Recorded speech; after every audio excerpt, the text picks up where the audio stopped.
If you've been following the story of Starfield half as much as I have since its release, you may have noticed an interesting trend with its review scores on pretty much every platform and storefront it's being sold at. Namely, the fact that the reviews have been trending downwards pretty consistently ever since it came out. Now, this might not seem weird to you. After all, it's pretty well known that Starfield has been polarizing to say the least, so why would it be strange for the reviews to go down over time? Well, that's the thing. If a game is simply bad or is otherwise getting a ton of bad press, usually just gets a ton of negative reviews right at the start. I mean, just look at games like Fallout 76. They didn't start out moderately positive and then slowly trend downwards. That game launched to insanely negative reviews. But Starfield launched to at least a decently positive review score. Not exactly excellent, but, a B- at the very least, with a lot of outlets giving it very high marks. But as time has gone on, it feels like reviews from Steam and even other sources have only gotten more and more negative. Now, to understand why I think that this is unusual, I do need to talk about statistics for a little bit, but I swear that this is interesting.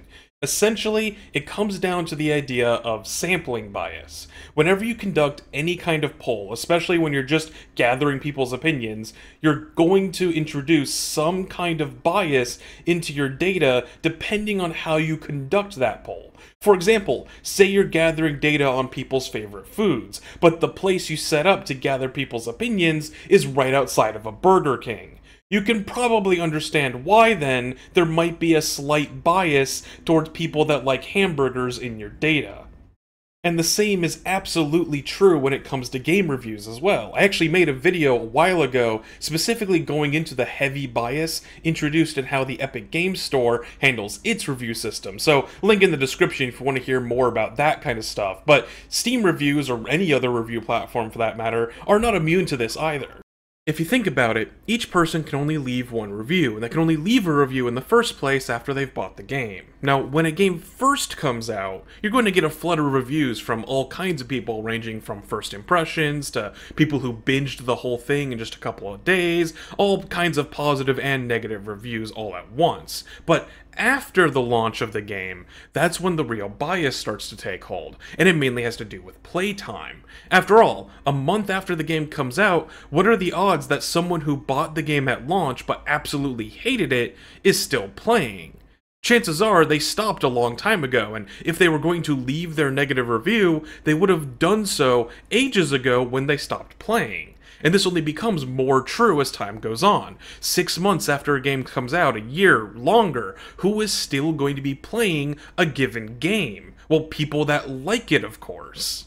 Now, obviously, there's always going to be some people who are late to the party, buy a game long after it came out and end up not liking it and leaving a negative review. I'm not saying that the bias is going to be gigantic or all-encompassing, but in general, the fact that people tend to leave more positive reviews when they play a game for longer is why games tend to trend slightly upwards in their review scores over time. The longer someone is playing a game, the more likely it is it's because they're enjoying their time with it. Plus, a lot of people don't bother leaving a review until after they've beaten the game, or at least after they've spent a long time with it. So if anything, the initial reviews actually have a bias for more negative reviews, because when a game first comes out, you get people who pick it up and don't like it and review it right away because they have negative experiences. And then over time, as the fans of the game slowly beat it over the course of months or even years,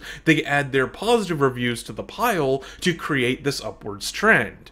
And if you don't believe me, just go to a site like Steam or SteamDB or whatever and look at the reviews over time.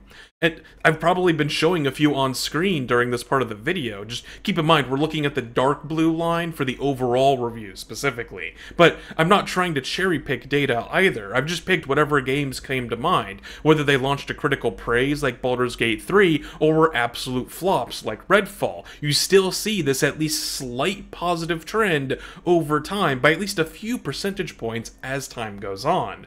So Starfield really stands out as the only recent example, at least on Steam, that I could find of a AAA game having this consistent but steady and slow downwards trend in review scores.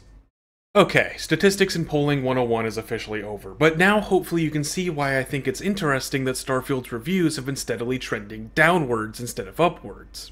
If the game was just bad, then like I said before, surely it'd be more like Fallout 76 or any other flop where it would launch to just bad reviews to start with and just stay down there with a little slight positive trend over time after the launch. So that's what I want to talk about. What is it about Starfield that has been causing more and more people to grow sour on it as the months roll by, even as Bethesda rolls out updates to try and fix various issues that people have been complaining about? Well, the first, and in my opinion, easiest to debunk theory is of course the idea that the game has been getting review bombed for one reason or another. I've seen some people try to claim that, it's only Sony fanboys that are upset that the game isn't on their platform, or that it's a wave of hate coming in from a popular negative review, like say Nakey Jakey's video, which is currently sitting at around 5 million views. But if we're being honest and we're looking at the game's reviews over time, I really don't see much evidence for a massive surge in negative reviews all at one point in time to back up those claims. At least not on Steam, where we have a very detailed chart system to track the history of the game's reviews. For instance, Nakey Jakey's video came out on December 9th, and there's not really any kind of sudden spike in negative reviews around that time, despite millions of people watching that. To be honest, the biggest spike in negative reviews recently that the game seems to have gotten is on January 3rd, which was clearly made in response to the game somehow earning the quote-unquote most innovative game award at the Steam Awards, which you can confirm by just glancing at the reviews themselves on that day. Compare this to, say, a game like Fallout 4, where if you look through the history, you can clearly see a massive jump in negative reviews in September of 2017, and that checks out considering that at the end of August was when Bethesda rolled out their rather infamous paid mod system with Creation Club, which, again, you can confirm by just going to the reviews of that period and seeing what people were talking about. So, compared to this example, I think it's pretty clear that Starfield is not getting anywhere near the same kind of sudden review bombing. And I mean, just anecdotally, it's been pretty clear that the reviews have been slowly dropping over time instead of suddenly turning extremely negative all at once. The downward trend started when the game first came out, so these videos that came out in like December or January just don't seem to make sense as a reason for why the game's been getting these negative reviews. So then, if it's not a targeted review bombing, then what is causing this downward trend? Well, I think that the core of the problem has to do with a concept called fridge logic. See, the thumbnail wasn't lying, I told you this had to do with refrigerators. Now, if you spend hours going down TV tropes rabbit holes like I do, then you probably already know what fridge logic is, but if you don't, it's actually a trope that was coined by Alfred Hitchcock back in the day and has been updated with modern lingo. The idea is that sometimes when you're watching something like a movie, there might be some kind of plot hole or logical inconsistency, but while you're watching the film, you don't pick up on it because you're all caught up in the drama and action of it all. Your suspension of disbelief is raised high enough that the plot hole just kind of slips right on by your perception. But later on that night, you go home, you open up your fridge, and you start thinking about dinner, and while you're thinking to yourself, you reflect back on the movie you saw earlier that day, and now that you're outside of the theater and able to have a new perspective on things, you suddenly go, hey, wait a minute. How did Batman manage to get from the middle of nowhere back into Gotham City without any resources? Now, there is some debate as to whether or not this should affect one's feelings or review of a film, because if you didn't realize it during the movie, then surely it must not be that big of a deal, and you still had fun the first time around, right? But, in my opinion, this kind of revelation can easily retroactively taint one's experiences, and it can make the movie a lot less enjoyable in retrospect, which I think regardless of how much you liked it the first time, is really not a good point in the film's favor. And I think that this problem is actually at the heart of a lot of Starfield's content. There's a lot of subtle aspects of this game, ranging from story elements to its gameplay systems to just all kinds of stuff that aren't necessarily immediately obvious until you really stop to think about them or otherwise get to know those systems a little better.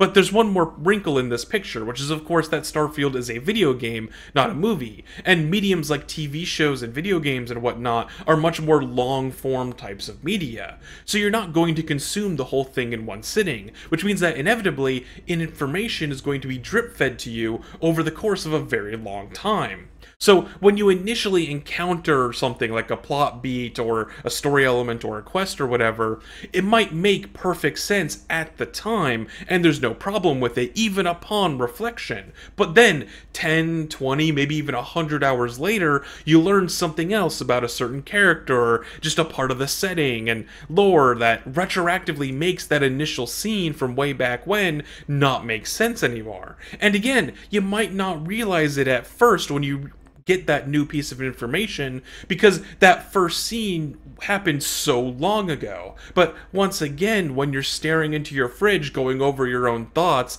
and thinking about the game as a whole, you might connect the dots and go, hey, wait a minute, that doesn't make any sense. Now that I've laid out the groundwork for my thought process, I think we should transition to analyzing the game itself with this frame of reference in mind. More specifically, a quest that I think acts as a good microcosm of the issues with Starfield as a whole, and one that even I personally initially listed as a positive experience in my first few hours with the game, but now I think was actually a very poorly thought out quest. I've seen tons of articles written about this quest that paint it in both a positive and a negative light, and I think that that's because your perception of the quality of this quest can depend heavily on what information you know when you first encounter it, and how much time you spend reflecting upon it. The quest in question, of course, being First Contact. Oh, and past this point, we're mostly going to be analyzing a lot of different elements of Starfield itself, so spoilers for the game past this point in the video. So to recap what the basic story for this quest is, when you go to the second planet in the poor Nima system, you encounter a mysterious spaceship, and nobody has any idea where it came from. It's not communicating with anyone, and it doesn't even remotely resemble any kind of modern ship, so of course a lot of people think it's aliens. But everyone is too afraid to try docking with the ship, of course, so as the player character, you get to be the first one to make contact with the vessel. Upon boarding, you naturally find out that it's not aliens, it's actually a human ship, and it's not just any old starship. It turns out that it's actually a colony ship that left Earth around 200 years ago, well before FTL travel was invented, and after flying through space for generations, it has only just now finally arrived at its destination. As such, a natural conflict arises. The colony ship claims to have the right to settle on the planet because they laid claim to it first, literally centuries ago. Meanwhile, there are already tons of people living on the planet that have been there their entire lives, and of course the planet is primarily owned by a dickish megacorp that refuses to share the land fairly. So the main meat of the quest is essentially trying to broker some kind of a deal between the colony ship and the Paradiso Resort. So yeah, that's the gist of the quest, and I honestly think that that sounds like a great premise for a quest. It's very Star Trek in a way. In fact, I think there was an episode that basically had this concept, but the more that I sit down and think about it, there's a few issues that start to crop up in my mind that are kinda hard to dismiss. For one, the visuals on this colony ship are kinda underwhelming. Like, a colony ship is typically depicted as this gigantic, massive thing, like an O'Neill cylinder, to use an example from popular sci-fi concepts. After all, 2 seconds of research would reveal that in order to maintain a stable human population, you need hundreds, if not thousands of people in order to maintain a healthy genetic diversity, especially if the people on the ship are meant to settle on this planet and expand their society into the millions and billions of people across the whole world. And yet, when you get onto the ship itself, it barely feels any different from any other kinda big ship in the game. I mean, let's be real. It's pretty clear that they use the same tile set for the ship that they use for most of the ships in the game, despite the fact that this ship was made 200 years ago with a completely different level of technology. It still looks exactly the same as pretty much any other normal ship in the game.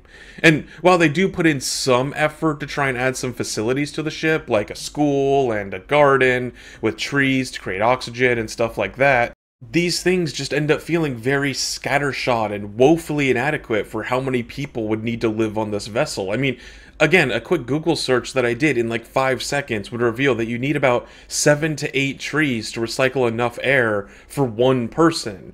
There's not enough trees on this ship to support more than like a couple people at best.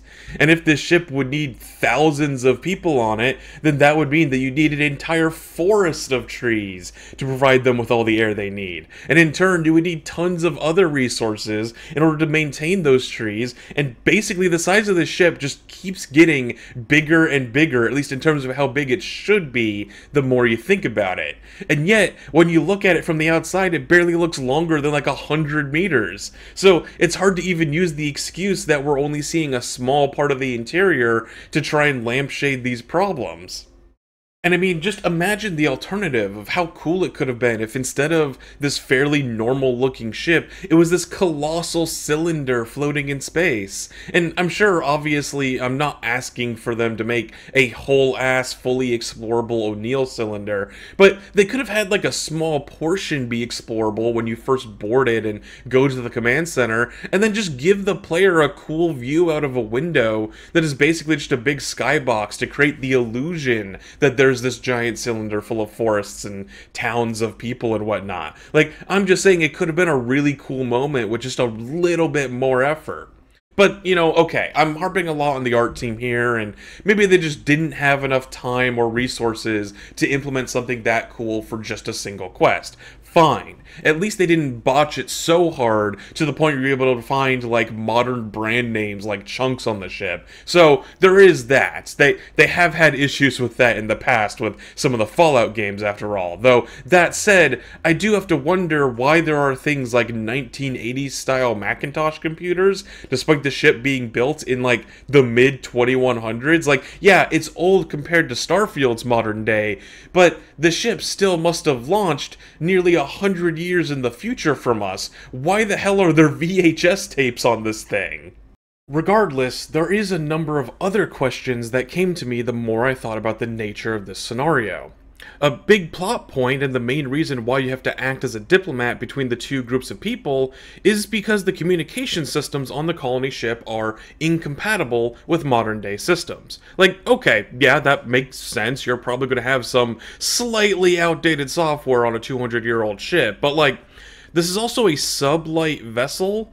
That means that in order to get into orbit around this planet, they would have been traveling through this system for months, if not years.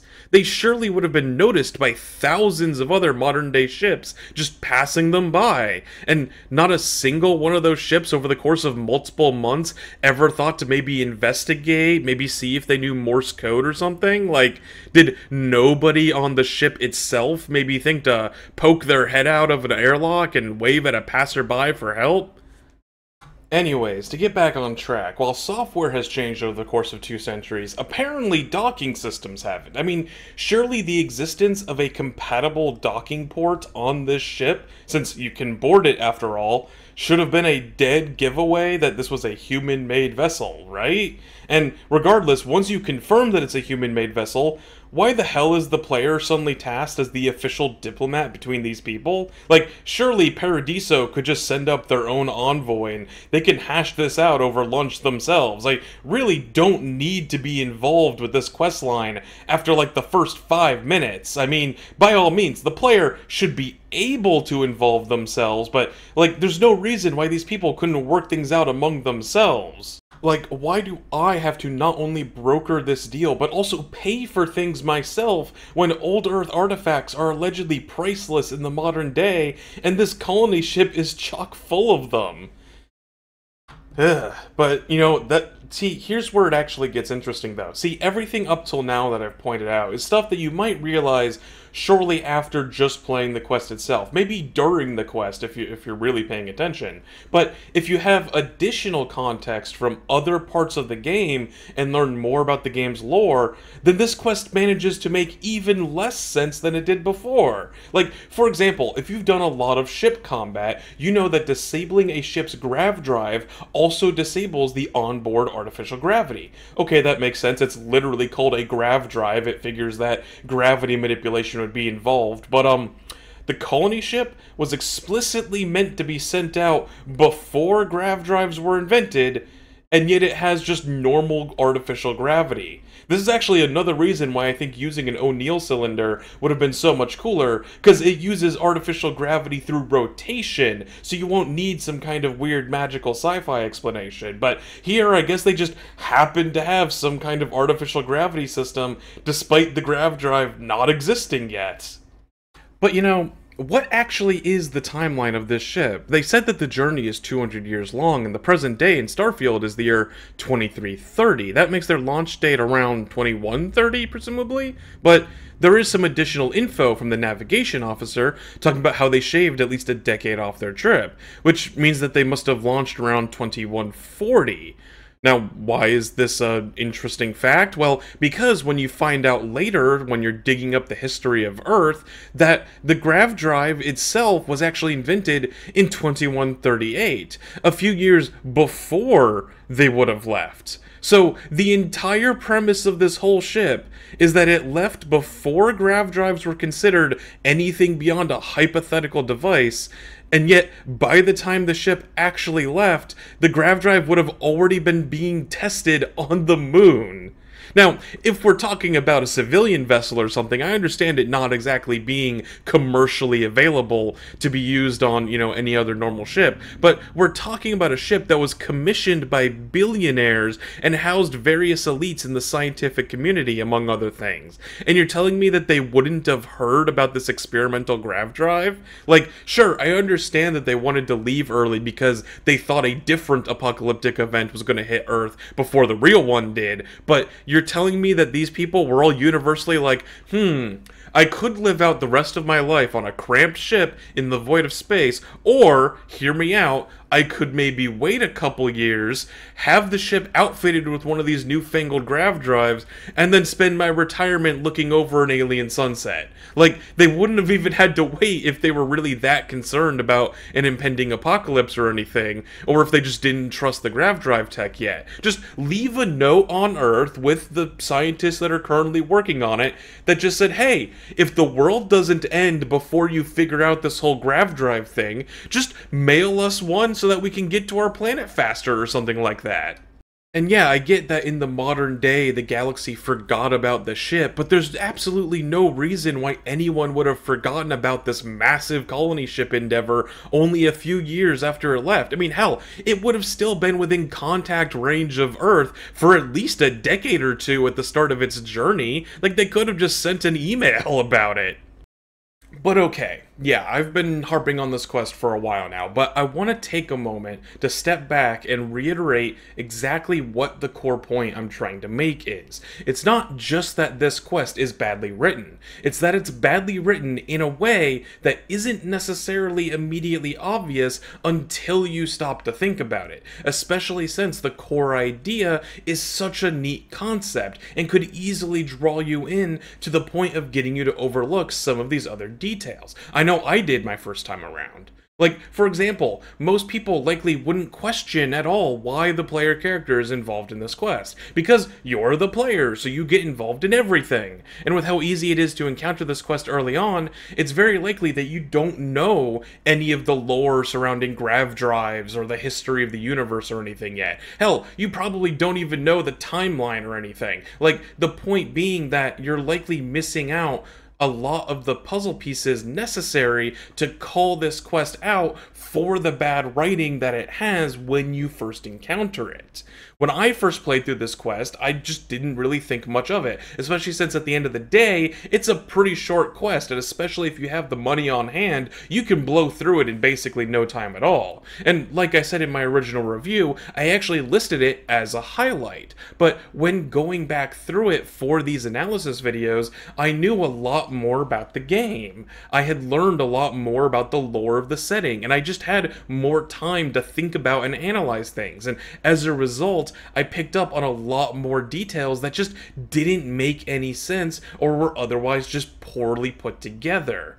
Now, obviously, not every quest is anywhere near as badly inconsistent as the one I've been talking about is, but a lot of material in Starfield, both in terms of writing and even gameplay systems, have these kinds of problems. And if it's not an issue of inconsistency, then it's just an issue of just having a really bad payoff that feels very underwhelming. To touch on the main quest as another example, I still think that the premise for the main quest, with collecting all of the artifacts, is a perfectly fine and reasonable premise for a Bethesda game. I like that it doesn't include any kind of inherent time pressure, seeing as their games tend to be all about wandering around aimlessly for as long as you want. So having something like the Reapers or Alduin coming in to kill everyone tends to run against Bethesda's style of open world design. So it's completely reasonable to me that someone might start up Starfield and get hooked by this premise and want to play it for a good long while. Even if they start not liking the game,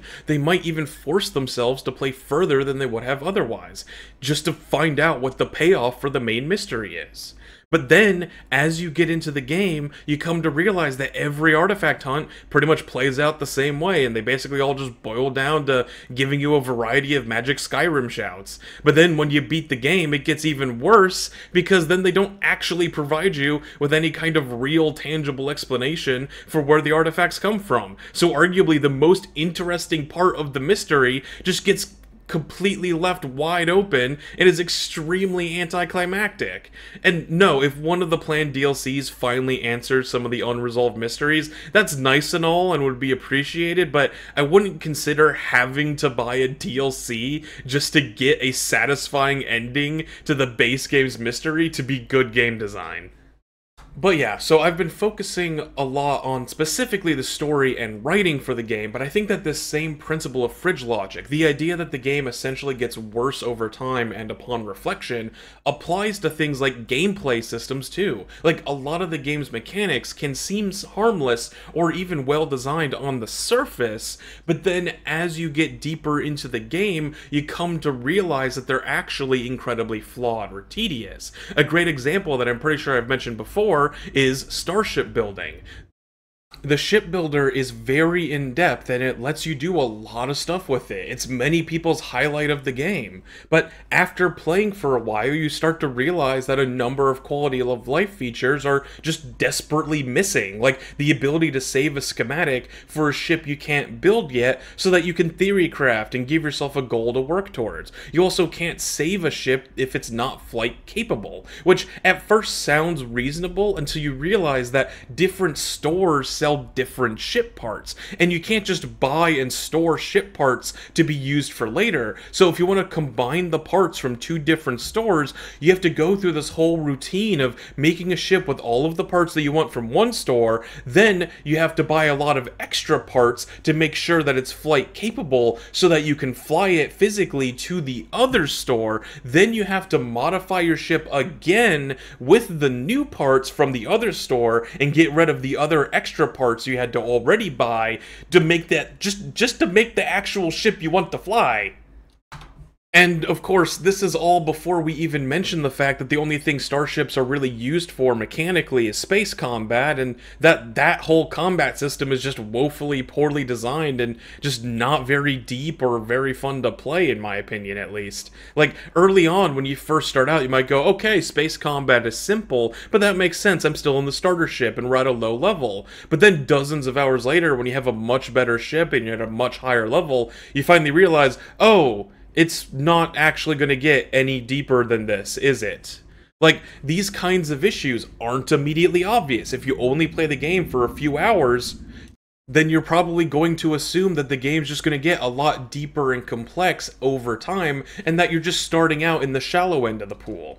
But things just become incredibly frustrating once you realize the true nature of many of these mechanics, and the numerous issues that become more evident as you get deeper into the game, and that there's not really any way to deal with them without either modding the game or just hoping Bethesda fixes it later. And again, this is spread throughout so many different aspects of the game. Another element I initially praised and see a lot of people praise is the game's level up system. It's relatively simple and intuitive, and I can can see a lot of different builds being made with it. But over time, you come to realize that the distribution of experience is just all over the place, and actually leveling up itself can get really, really tedious. And since the skill challenges don't count any progress made before you unlock them, those can get excessively tedious as well. And it doesn't help that a lot of the really fundamental skills related to things like outpost building or starship building are locked behind investing really far into certain skill trees. So even if you don't have any issues with things like building starships or outposts themselves, you can't even actually fully engage with those systems until you spend a lot of levels getting to the point where you can use those skills at the expense of investing into any other part of the game, like the combat. To try and take a step back and think about this game as a whole again, I remember that there was a narrative surrounding the game for a while that it allegedly gets good after 12 hours in, or when you reach your first New Game Plus loop, and if it does for you, then that's great, and all the more power to you. But in my opinion, trying to reach those thresholds has only made the game get actively worse. And I'm not just saying that because I think the game is terrible. I'll admit, I'm hardly an unbiased source at this point, but I've stated numerous times in my original review of the game that many of my first few hours with this game had a lot of positives. I liked the premise and the mystery of the main story. I thought that the level up system at least appeared fine when I first looked at it, and I listed the first contact mission specifically as a highlight of my first few hours of play. It was only when I started to dive deeper into the universe and try to keep playing the game past those first few hours that things started really taking a turn for the worse. And I don't just mean that the new content I found was bad, though obviously that is a part of it, but like I've been saying this whole time, even the parts I liked about the game originally started actively getting worse the more I learned about the game's intricacies. There were features that I guess I just assumed would exist later on in the game, or problems I didn't expect to become an issue, and I expected the systems to get more complex and nuanced over time, and all of these things can act as a solid motivator to keep playing even if you're not necessarily having a great time. Ultimately, I think Starfield is a game that fails to live up to its promises. You run into a faction you think is interesting, only to find out that its questline is really short. You invest a lot of time into building a big, fancy spaceship, only to realize you can't control where the doors are and that the space combat is very poorly implemented. You spend hours going through the main questline, only to have huge amounts of the central mystery go completely unanswered. And all of these are things that you just don't really realize until you've invested a lot of time into the game. And I don't think that I'm the only one that thinks this way based on how the reviews have been trending. Like I said at the very start of this video, generally speaking, the longer someone plays a game, the more likely they are to leave a positive review.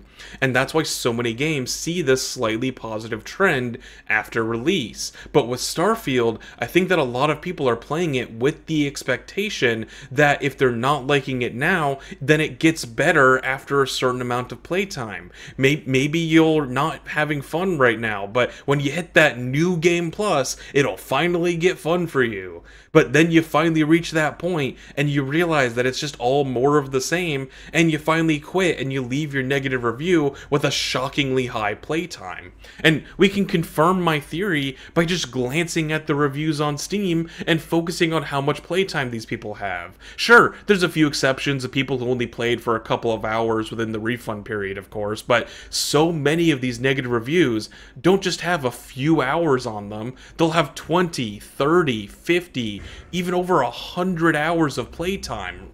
Like, way past the point where you would expect anyone who simply just didn't like the game to have stopped playing. These aren't the playtimes that you would expect from someone who was just trying the game out and ended up not liking it, like you would see in most other games. But to be fair, I would expect this trend eventually, over time, to reverse back to the norm. Like, eventually, surely people who bought the game during the launch window will play as much as they can tolerate and finally put it down and leave their review. And over time, we'll get back to the usual trend of only people who got actually invested in the game because they liked it being left to still leave positive reviews. I don't know if it'll be enough to turn the game's review score back to actually positive, but I guess there's always room for DLCs and potential updates from Bethesda, so I guess we'll just have to wait and see. My original review of Starfield was hardly glowing in the first place, but man, if I had just simply played the game as much back then as I have now, that review just looks golden compared to what I have to say on the game now. I think that sometimes it's really hard to appreciate the full extent of a game's quality until you really spend some time with it. But apparently, that idea can go for both positive and negative qualities. So yeah, thank you all for watching, and as always, I'm happy to continue the conversation in the comments down below.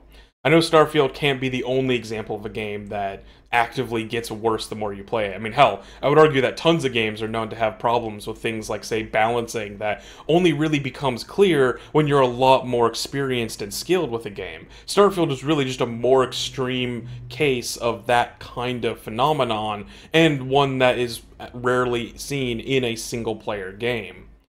Well, if you liked what you saw, remember to leave me a like, and if you want to see me make more videos like this, then make sure to hit subscribe and ring the bell so that you can get notified of when I make more videos like this in the future. If you want to really help the channel out, then you could become a member or donate to my Ko-Fi to help me keep doing what I'm doing. But for now, thank you all for watching, and I hope to see you guys in the next one.